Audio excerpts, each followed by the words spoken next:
Hey everyone, and happy Sunday. I'm here today to talk to you about Easter. Easter, you ask, wasn't that almost 4 weeks ago? Yes, it was. Certainly for many Catholics, for many Protestants, and for many of non denominational Christian backgrounds. But for those of Eastern Orthodox faith, Easter is next Sunday, making this Sunday Palm Sunday. Now, personally, based on what I see out there in the world, I'd like Palm Sunday to include the ability to take our palms, the palms of our hands, that is, and slap senseless or slap sense into those who are destroying religion, those who are destroying the essence of the holiday, and for many holy days. How can I say this on a day as holy as Palm Sunday? Well, probably because I think even Jesus wouldn't be offended, at least not entirely. After all, it was he himself who, when he saw the vipers that were destroying the temple, his father's house, and turning it into a den of thieves, and Jerusalem's version, if you will, of Las Vegas, turned over the tables in righteous indignation. Operative and key word here, righteous indignation. And I believe that those who truly believe would find righteous indignation in slapping senseless or sense into those who are again bastardizing faith. Not saying religion, I'm saying faith. It never ceases to amaze me how we all want to be religious and yet how irreligious we all are.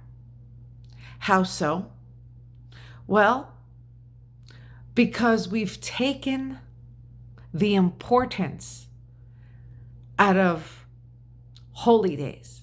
We've even changed the name to holidays so as not to offend those so easily offended, those who can't handle the truth that holiday is an actual derivative of holy day, for those who do not want to be associated with anything holy. You see, holy days are meant as days to be set aside for reflection and for change. Yet, very few of us actually reflect and or change. While many in this North American side of the world are self-professing and self-proclaiming themselves Hamas, ISIS, and jihadi terrorists, clamoring and clambering for their culture, customs, and religion, we are willfully and willingly abdicating ours. How so? Think about it. Palm Sunday and Easter are two of the most relevant and reverent holidays, dare I say again, holy days of the year. No, Christmas is not the most relevant celebration for believers. Yes, it marks the birth of Jesus Christ, the Savior for those who believe. And as impressive and important as that is, and it is impressive and important, after all, he was born to a virgin in a stable. But let's face it, anyone can be born anywhere to anyone. But Easter marks and commemorates the fulfillment of that baby's prophecy. It brings to light the fulfillment of his life's work. And I don't know about you, but to me, rising from the dead is a lot more impressive, if you will, than being born. Of course, without being born, you couldn't carry out your prophecy. But again, the more relevant act is the rising from the dead. And therefore, Easter was and has always been the more relevant of the holy days. In fact, for those who don't know, Europeans make more of an organized effort, if you will, to elevate Easter as their primary holiday.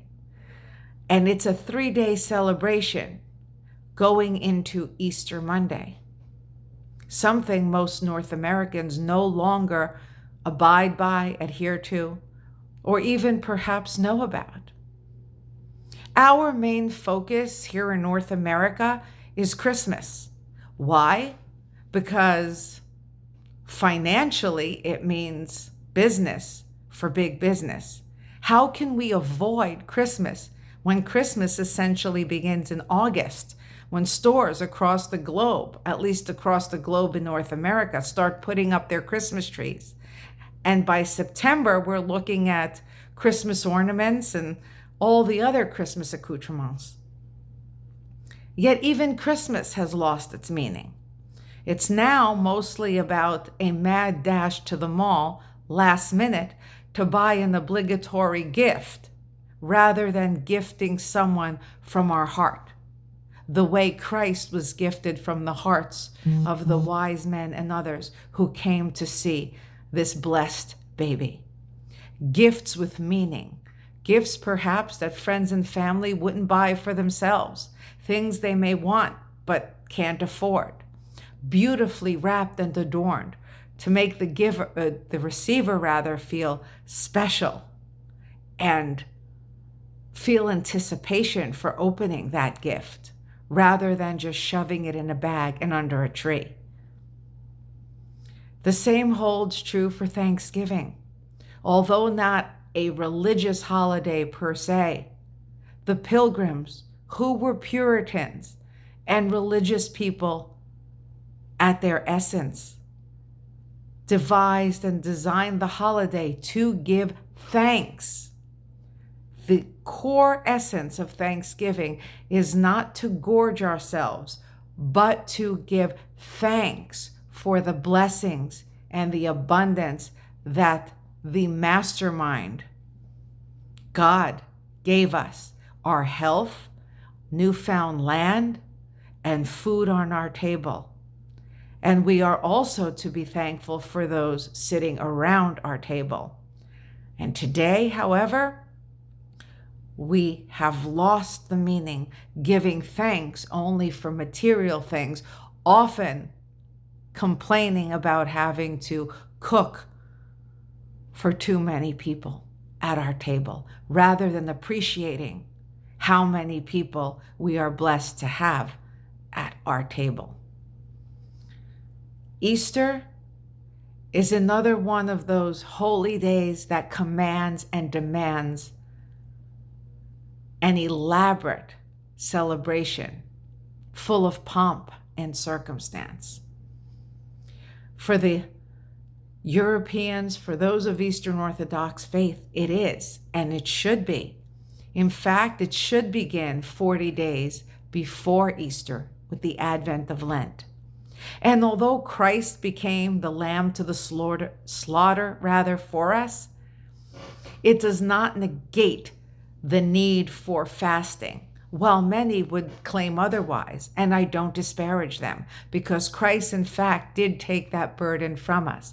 But the fasting is a symbolic way to express giving up of ourselves the way Christ gave up for us. It is an outward expression of an inner conviction that demands that we deprive ourselves the way Christ deprived himself for us. And we are supposed to give up eating meat, not only conveniently on Fridays or giving up smoking until after Lent. We are called to make a change, a real change that is supposed to change us from the inside out, which fasting is supposed to help do, which is why those of Eastern Orthodox faith give up meat, poultry, fish with blood, dairy, eggs, and sometimes even oil. Now, even my family and I don't abide so stringently by these rules and regulations, but we try to get as close as possible. Why? Because Easter is a season of renewal, not only of the weather, no, not through climate change, through seasonal change, not only through the blossoming of flowers and the blooming of the trees, but through a renewal of ourselves, a renewal of our spirits, a renewal of our attitudes, which begins with Lent, which begins with fasting, which begins with depriving ourselves in an effort to change not only how or what we eat, but how we behave and who we are, and how we represent or present ourselves to the world at large and to society at large. It is a reminder for us and to us that just like Christ sacrificed, we need to sacrifice, and not just at Lent or Easter, but on a daily basis. Yet, since we are human and tend to fall and fail, we are given an annual opportunity to reflect and recharge and change.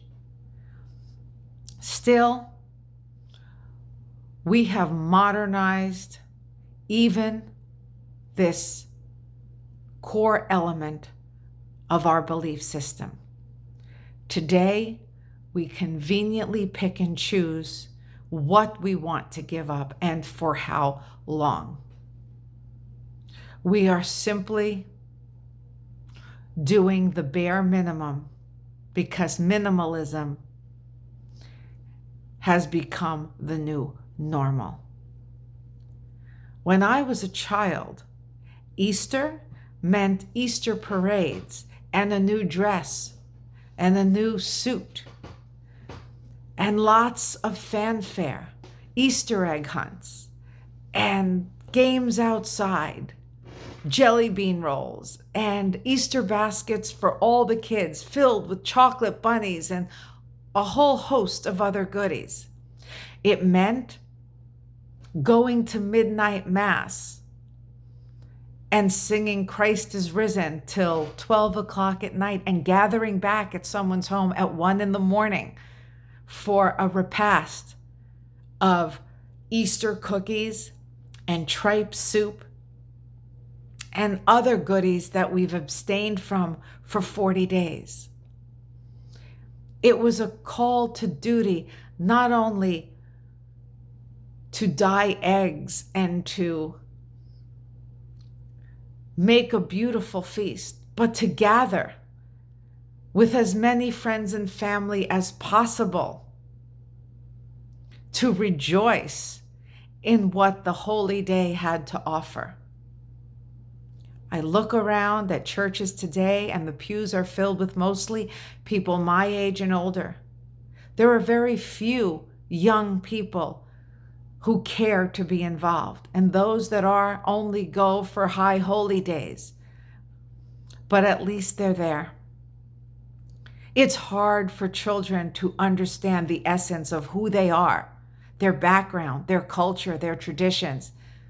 If these traditions and cultures and belief systems are not being nurtured, not only through the church, but through friends and family, who have greedily abdicated what it means to truly celebrate, finding themselves rather than at home in restaurants or at fairs, or simply picking up that weekend's routine as if it were any other day.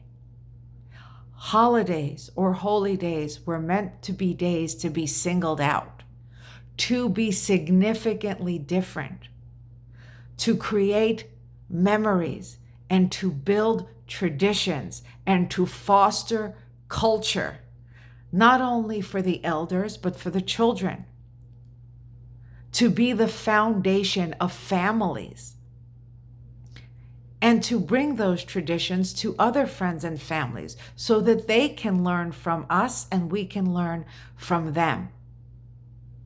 I can remember all the kids on my block making their way to my uncle's house as he roasted a lamb on the spit.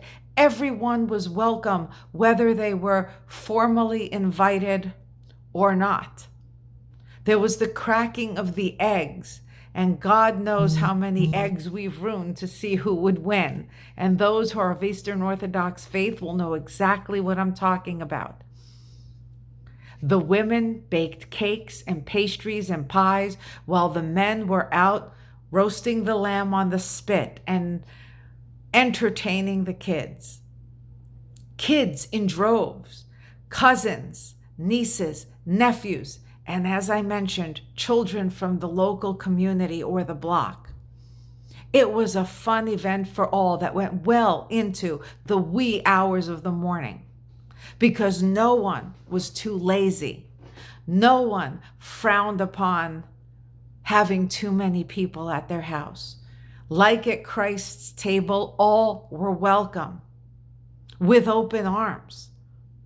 But today, we have abdicated celebrating and replaced it with social media posts, posting pictures of our little celebrations with just the family, trying to show the world how good we did Christmas or we did Easter or we did Thanksgiving.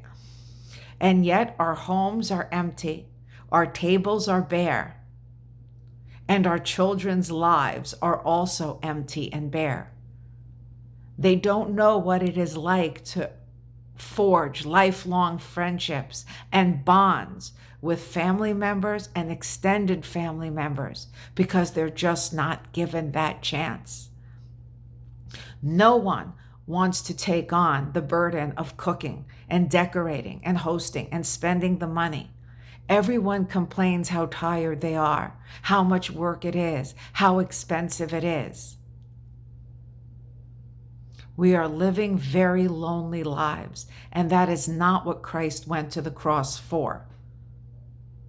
He went to the cross to save us, but we cannot save ourselves. We are killing ourselves with our newfangled approach to every day and especially to special days. We are hypocritical believers. And if we are going to be hypocrites, we might as well not believe in anything at all.